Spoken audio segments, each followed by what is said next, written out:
But that's not relevant. That's completely irrelevant. Your issue is with consistency in the message. The only we're being very consistent with what we're saying is that we don't think love should own gender. We're not saying anything about our beliefs about bestiality. That is that is the message that the LGBTQ movement is trying to spread. If it's not hurting you, why are you trying so hard to prove us wrong? No, I'm not. Well, I have to be. I'm questioning everybody. How come you ask me the Christian? I question some Muslim. I'm a Muslim myself. I'm a Muslim myself. There's no inconsistency in the message of love. No, but there is, because you're putting a limit. But when it comes to LGBTQT, and there's many other things. It's open. But and also, for example, pedophilia. There are some men who are coming out and saying that why can't they join your group and add a P at the end? It's talking about we're talking about gender rather than age. We're not necessarily talking about people. Making a statement. But no, we're not saying anything about other people. But they say we're born like that.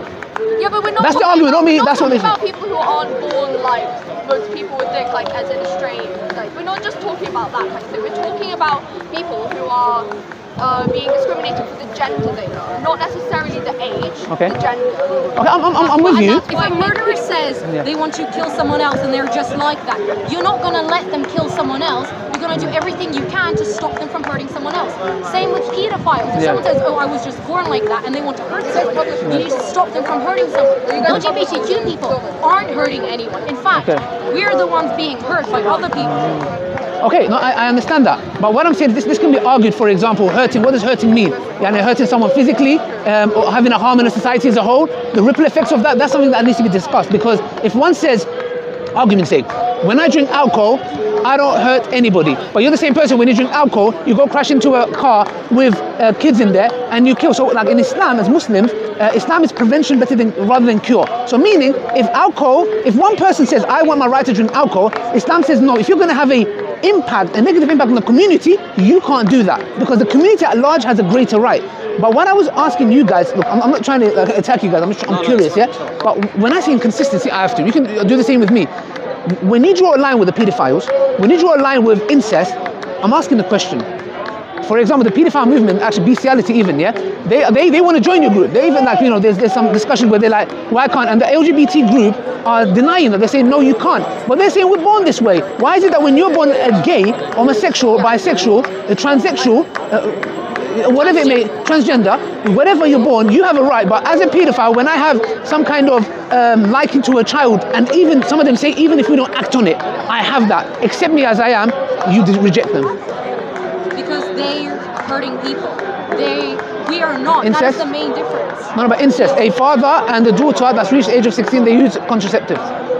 Yeah, but that, as we said, that father is in a position of power over the daughter. Like, do you respect your father?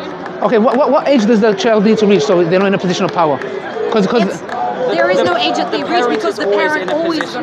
But that could be with anyone. That could be with two gay couples, and one is more manipulative. Yeah, if someone has a position of power over the other person, in gay couples, if one of them is abusive, then that's wrong too. Yeah, I know, but wrong to be abusive. But if a woman comes and says, I'm 16 years old, my father is not manipulative, and I choose the right to have sexual intimacy with him. How could you come and say, no, he's your father, he must be manipulative, you're overgeneralizing? How is that fair on them and their love? We're not saying he's manipulative. We're not saying he's necessarily 100% manipulative. Okay, all right. We're saying that person is in a position of power over the daughter, right? Do you like acknowledge that? Well, they are, until that person reaches the age of puberty, 16, because they have a lot of rights. They can call the feds in 2 seconds. Okay, can I ask, how is this relevant? Because what it is what we're just trying to do is, what I'm trying to find out is, because I feel like there's an inconsistency with the LGBTQT community, and this is where I'm saying, well, there's a contradiction. That's what I'm trying to highlight, and I'm trying to tell me if I'm wrong. So that's why I was trying to have a dialogue with you guys, because it seems a contradiction to your very stance. Let me ask you the opposite question.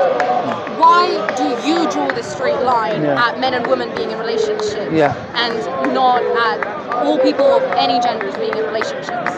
Okay. Where do you draw the line is what I'm asking. Okay, with us, we come from an objective morality where we believe God Almighty has created us and we live in His land and He provides us the sustenance, and what He says, we try our best to follow. Now, obviously, as Muslims in this country, we abide by the law of the land, so you guys can, I'm not here to stop you doing what you're doing, but what we're trying to say is, for example, from our point of view, it's, for example, we believe that God Almighty has forbidden it, it's not permissible. yeah? And not only that, for example, there are many issues as well. For example, it's unnatural. I believe it's unnatural, even though you can say, okay, but it's an animal kingdom, but I can say that's animals. But what I'm saying is unnatural for a man, for example, to penetrate another man's rectum, you know, and that's from our point of view. But I'm not saying you guys don't have to. One moment, sorry, we didn't consent to being filmed. So I don't know. They do it. Could you please take that down? Yeah, whoever's recording. Blur your face.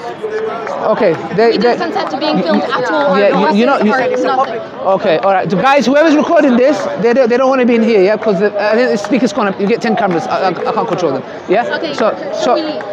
You can leave. I just want to make one. Yeah, sure. Okay, one question. So, our position, right? I'm just going to sum up on one side. Sure. Right, okay, so you say that God said that it's not okay, and that's fine. Like, I completely respect your opinion. From our perspective, it's okay for any adult consenting person who does not have a parental or like familial relationship with someone else. It's okay for them to have a relationship. Does the LGBT society stand with the words you said, or is this coming from you? The whole parental, the whole parental thing of being manipulative. That's the first time I've heard that. Most people within the LGBT community do not endorse incest. Oh yeah, no, they don't. But for example, is it because the whole manipulative thing? Because that's the first time I've heard that. Well, it's partially because of that. It's also partially because of genetic. It's for a lot of different reasons. And I obviously haven't prepared for this. We're just here for that. We haven't prepared for this. I couldn't tell you every argument. Okay. But we don't endorse incest, and all we're saying is that anyone who's over a legal age of consent should be allowed to have a relationship with anyone else. And that's fine. You're a really nice guy. Thank you very much. I'm so sorry again if I was just inquiring. Thank you very much. Enjoy yourself. Okay, thank you. Yeah, just really that's a nice dialogue here, discussion.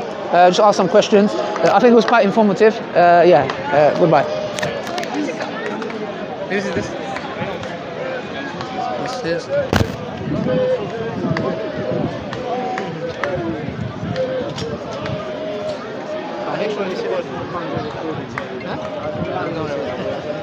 That's what I told you.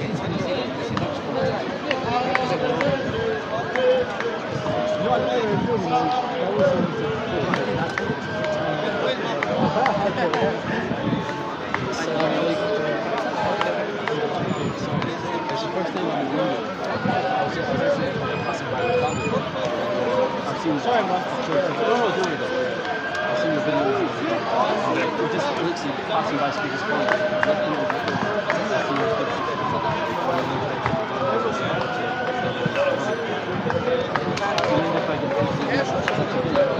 I was going to ask, brother, do you mind if you took a picture of me?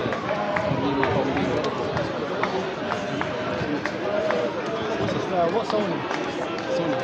Oh, which one? 873.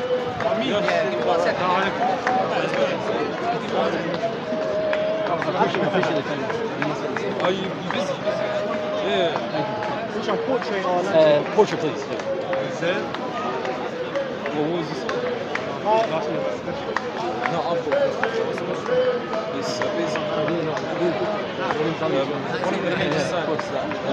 What car park picture is this? It's not on any picture profile. I think it's quite chill. I like that one. Yeah, no, it's just on nothing. It's on nothing. So do you do the videography and stuff for it?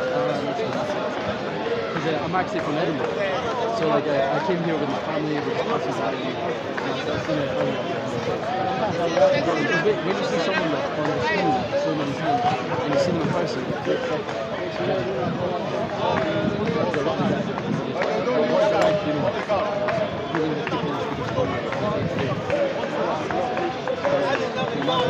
like, you know, a lot of the time people are gotten in and trying to say like things.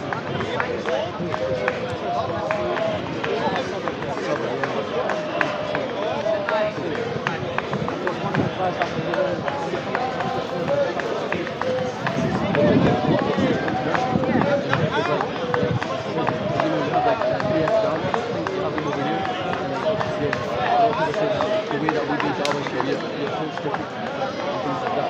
It's interesting to see. It's real good that you're nowadays, especially with all people, and you know, this is the kind of it's good to have the opportunity for like people to interact with them. Not much for a while, that's very good.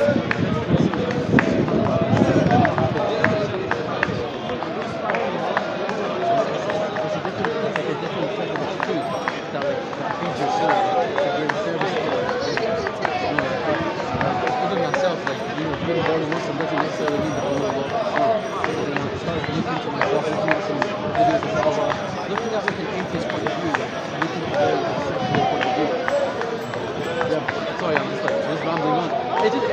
size of the video is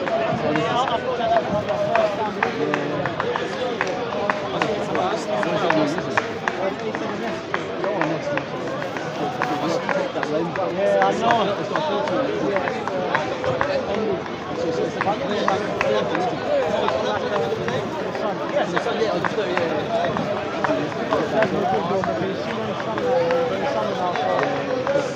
Thank you for your chat.